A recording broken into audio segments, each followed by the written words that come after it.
ஆண்டவர் இரட்சகருமாகிய இயேசு கிறிஸ்து நாமத்தில் உங்களை வாழ்த்துகிறேன். ஆண்டவர் உங்களை ரொம்ப நேசிக்கிறாரு. உங்கள் தேவைகள் எல்லாம் அவர் சந்திக்க போறாரு.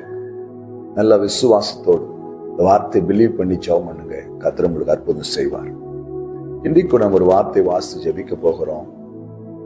ஆண்டவருக்காக ஊழியம் செய்கிறோம்.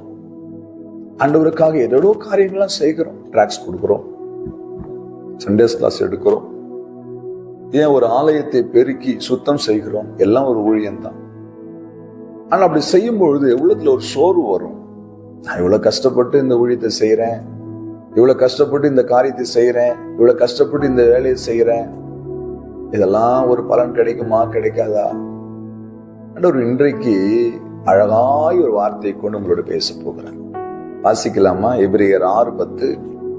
தமது நாமத்திற்காக காண்பித்த அன்புள்ள பிரயாசத்தையும் மறந்து விடுகிறதற்கு தேவன் அநீதி உள்ளவர் அல்லவே.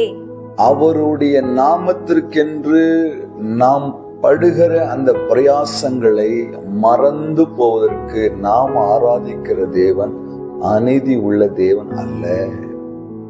நீங்க ஆண்டவருக்காக ஒரு சிறு துரும்பு எடுத்தாலும் சரி, ஒரு மலையை பெரட்டினாலும் சரி, அந்த பிரயாசத்தை கர்த்தர் பார்த்திருக்கிறார். ஞாபக புஸ்தகத்திலே அது எழுதப்பட்டிருக்கும். நீங்க ஊழியத்துக்காய், கர்த்தருடைய ராஜ்யத்துக்காய், அவருடைய நாமத்திற்காய் படுகிற பிரயாசங்கள் எல்லாவற்றையும் மறந்து போவதற்கு அவர் அநீதி உள்ள தேவன் அல்ல. நாங்கள் ஒரு இடத்துல ஊழியம் செய்யும் பொழுது ஒரு மனிதன் எங்களை அடித்தான்.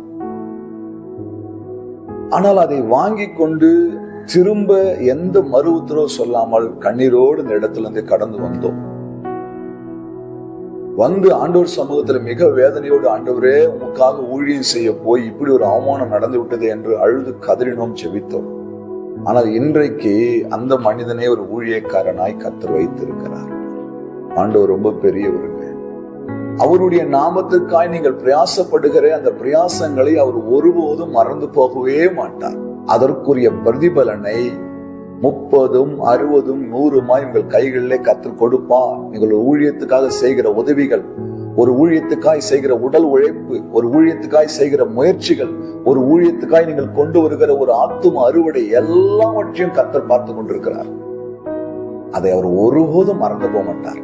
அதற்குரிய பலன், அதற்குரிய ஆசீர்வாதம், அதற்குரிய நன்மைகள் நீங்கள் பெற்றுக் கொள்ளுகிறது மாத்திரமல்ல, உங்கள் சந்ததிகள் மேலும் கர்த்தர் வைப்பார். விசுவாசிக்கிறீங்களா? கர்த்தருடைய நாமத்திற்காக நீங்கள் படுகிற பிரயாசங்களை, நான் படுகிற பிரயாசங்களை மறந்து போவதற்கு அவர் அநீதி உள்ள தேவன் அல்ல. இன்றைக்கும் இந்த ஊழியத்துல முடிந்த வரைக்கும் எனக்கு கொடுத்த ஓட்டத்துல, எனக்கு கொடுத்த தரிசனத்துல நான் ஓடிக்கொண்டிருக்கிறேன். அது ஆண்டவருக்கு தெரியும், மனிதர்களுக்கு இது தெரிய வேண்டிய அவசியம் இல்லை. ஆனால் அந்த பிரயாசத்தை அவர் ஒருபோதும் மறந்து போக மாட்டார். உங்கள் பிரயாசத்தும் அப்படித்தான். ஆண்டவர் மறந்து போவதற்கு அவர் அநீதி உள்ள தேவன் இல்லை, நீதி உள்ள தேவன், நீதி உள்ள நியாயாதிபதி. ஆகையினால் அவர் உங்களுக்கு என்று செய்ய வேண்டிய நன்மைகளை செய்வார். சோர்ந்து போகாதீங்க, தைரியமா இருங்க, விசுவாசமா இருங்க, நம்பிக்கையோடு ஓடுங்க. உங்கள் கிரியைக்குரிய பலன் உங்களை தேடி வரும். ஜெபிக்கலாமா? அன்பும் இரக்கம் இல்லை நல்ல ஆண்டவரே, வார்த்தைக்காய் ஸ்தோத்திரம். வார்த்தை கேட்கிற ஒவ்வொரு பிள்ளைகளும் உங்களுடைய நாமத்துக்காய் படுகிற பிரயாசங்களை நீர் மறந்து விடாத தேவன் என்பதை அறிந்திருக்கிறோம். ஆசீர்வாதி. இந்த பிரயாசத்தை கேட்ட பலனை தருவீராக. இயேசு கிறிஸ்துவின் நாமத்தில் பிதாவே, ஆமென். ஹல்லேலூயா. God bless you.